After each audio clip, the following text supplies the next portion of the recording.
हमारे दिमाग में रोज़ाना तकरीबन 70 से 80 हज़ार थॉट्स आती हैं।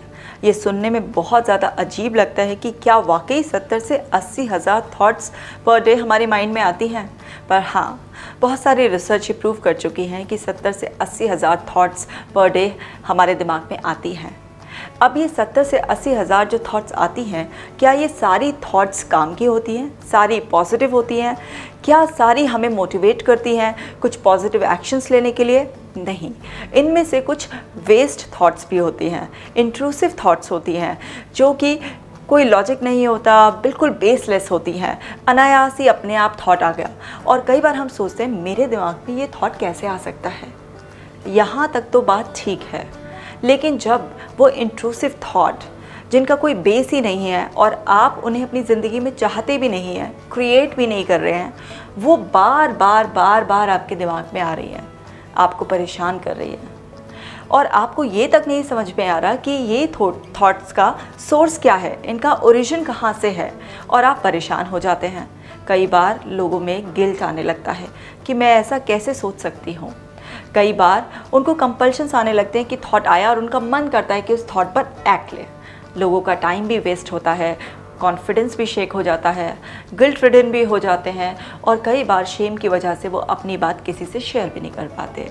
अगर ये सब आपके साथ भी हो रहा है तो सावधान हो जाइए, क्योंकि आपको OCD हो सकता है। अब ये OCD है क्या, मैं इस वीडियो में OCD के बारे में ही बात करूँगी। Hello everyone, I am doctor Kashika Jain.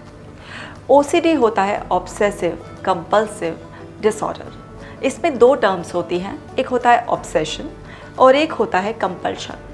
Obsession mental level पर होता है, यानी कि कोई थॉट हमें बार रिपीटेडली आ रही है और हमें एंग्शियस कर रही है और वो हमें इतना ज़्यादा कंपल्शन करने के लिए मजबूर करे कि हम उस पर एक्ट करें। लेकिन कई बार हमने रेजिस्टेंस शो की, हमने उस पर एक्ट नहीं किया, लेकिन उसने आना बंद नहीं किया, वो बार आ रही है और हम उसको सोचे जा रहे हैं कि थॉट कहाँ से आ रही है, मेरे ही दिमाग में क्यों आ रही है। तो इसको कहते हैं ऑब्सेशन, ये मेंटल लेवल पर होता है। और कंपल्शन यानी कि एक्शन लेवल पर, कि थॉट आया और आपने उस काम को करा, या थॉट नहीं भी आया, आप रिपीटेडली उस काम को कर रहे हैं और आपको सेटिस्फैक्शन नहीं मिल रहा है। एक बार, 2 बार, 10 बार, 20 बार, 50 बार करने पर भी आप एंग्शियस हो रहे हैं। टेम्परेरी रिलीफ मिला आपको और उसके बाद आपको ऐसा लग रहा है कि मुझे ये काम दोबारा करना है, अभी ये काम मैंने ठीक से बिल्कुल भी नहीं किया। कुछ लोगों में केवल ऑब्सेशन पाया जाता है और कुछ लोगों में ऑब्सेशन और कंपल्शन दोनों पाए जाते हैं। और जब यही प्रॉब्लम एक लंबे समय तक खिंच जाती है तो यही डिसऑर्डर बन जाती है। तो इसको कहते हैं ऑब्सेसिव कंपल्सिव डिसऑर्डर। ये OCD आपको तरह तरह से देखने के लिए मिल सकता है, जैसे कि कुछ लोग आपने देखे होंगे कि वो ताले और खिड़कियां चेक करते रहते हैं, गैस का बर्नर की नॉब बंद हुई है नहीं हुई है, और 1-2 बार नहीं, 8-8 10-10 बार चेक करने पर भी उन्हें सेटिस्फैक्शन नहीं मिलता। कुछ लोग आपने देखे होंगे जैसे हाथ ही धोते रहते हैं सफाई के लिए, नहाएंगे भी तो 1 घंटे नहाते रहेंगे। इसी तरह से कुछ लोग आपने देखे होंगे कि जो एक ही जैसा काम एक ही सिमेट्री में, एक ही सीक्वेंस में करेंगे। सपोज़ अपनी शेल्फ में बुक भी लगाएंगे, तो अगर कोई बुक, मोटिवेशनल बुक पहले आनी है किसी पर्टिकुलर राइटर की, तो वो पहले ही आएगी। अगर किसी ने उनकी बुक 3-4 नंबर पर रख दी तो उनको इतनी एंग्जाइटी हो जाएगी, वो एकदम से गुस्सा हो जाएंगे, परेशान हो जाएंगे, चिल्लाने लगेंगे, मिसबिहेव करने लगेंगे। इस तरह की भी होती है और इसके बहुत सारे प्रकार और बहुत सारे लक्षण होते हैं।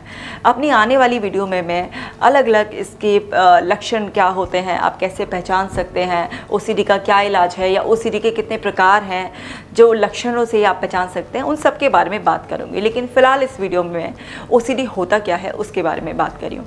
कोई भी चीज़ रिपीटेड मोड पर करना, और जबकि आपको पता है कॉन्शियसली कि ये काम मुझे नहीं करना है, ये थॉट मेरे दिमाग में जो आ रही है वेस्ट है, लेकिन आप बाउंड हो गए हैं, आपका अपने ऊपर से कंट्रोल हट गया है। बिल्कुल ऐसा लग रहा है कि जैसे हमारी लाइफ का कंट्रोल हमारे माइंड ने ले लिया है।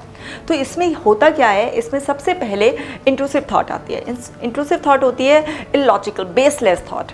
वो थॉट आई, उसने हमारे अंदर बहुत एंग्जाइटी क्रिएट कर दी। वो एंग्जाइटी मेंटल लेवल पर भी होती है या फिर फिजिकल लेवल पर भी हमें महसूस हो सकती है। जैसे हम रेस्टलेस फील कर सकते हैं, एक जगह हमारा बैठ के किसी काम में मन नहीं लग रहा है और हम अपने आप को आइसोलेट भी कर लेते हैं। कई बार फिजिकल सिम्टम्स इतने सीवियर देखे जाते हैं कि इंसान को पैल्पिटेशन होने लगता है, हेडेक होने लगता है, उसका मूड ख़राब हो जाता है, इरिटेट हो जाता है, गुस्सा आने लग जाता है, एंग्जाइटी इतनी ज़्यादा बढ़ जाती है। उसके बाद क्या होता है, जब एंग्जाइटी होने लगती है तो आप ना उस काम को करना चाहते हैं, आप उसको करने लग जाते हैं, तो फिर क्या होता है कि उस ओसीडी को बढ़ावा मिल जाता है और फिर एक बार करने से आपको थोड़ा सा रिलीफ मिला, लेकिन दोबारा से वो साइकिल घूम गई, फिर से वो इंट्रूसिव थॉट आई, फिर से उसने आपको एंक्शस किया, फिर से आपने एक्शन लिया और फिर से टेम्परेरी रिलीफ मिला। तो ये साइकिल घूमता ही रहता है। इसको कहते हैं ओसीडी। पहले जिस तरीके की ओसीडी देखने में आती थी, आजकल कुछ नई ओसीडी के फॉर्म्स भी देखने को मिलते हैं। जैसे लोग अपने मोबाइल फ़ोन को भी लेकर इतना ज़्यादा ऑब्सेस्ड हो गए हैं, बार बार हर 2-4-5 मिनट में चेक करते रहेंगे, किसी का मैसेज तो नहीं आया है, कुछ तो नहीं आ गया। कुछ लोगों को कपड़े कलेक्शन का भी होता है। तो अलग अलग तरीके से लोग ऑब्सेस्ड हो गए। इवन पर्सनस के लिए भी हो जाते हैं कि कोई किसी पर्टिकुलर पर्सन के लिए ऑब्सेस्ड हो गया है। लोग अपनी फिगर को लेकर भी ऑब्सेस्ड हो जाते हैं। तो किसी भी चीज़ को ज़रूरत से ज़्यादा इंपॉर्टेंस देना, जबकि आपको पता है कि वो इंपॉर्टेंस देने वाला पॉइंट नहीं है, तो वो ओसीडी हो सकता है। मैंने इस वीडियो में बात की ओसीडी क्या होता है। मैं अपने नेक्स्ट वीडियो में बात करूंगी कि इसके लक्षण क्या होते हैं और ये कितने प्रकार का होता है, आप आसानी से कैसे पहचान सकते हैं। अगर आपको लगता है कि ये वीडियो किसी के काम आ सकता है तो इस वीडियो को शेयर करना ज़रूर याद रखिएगा। हमारा मिशन है कि हम लोगों को अवेयर करें मेंटल हेल्थ के बारे में, और मैं आपसे आपका सहयोग चाहती हूँ और आप अपना सहयोग बहुत ही आसानी से दे सकते हैं इस वीडियो को बाकी लोगों के साथ शेयर करके। Take care.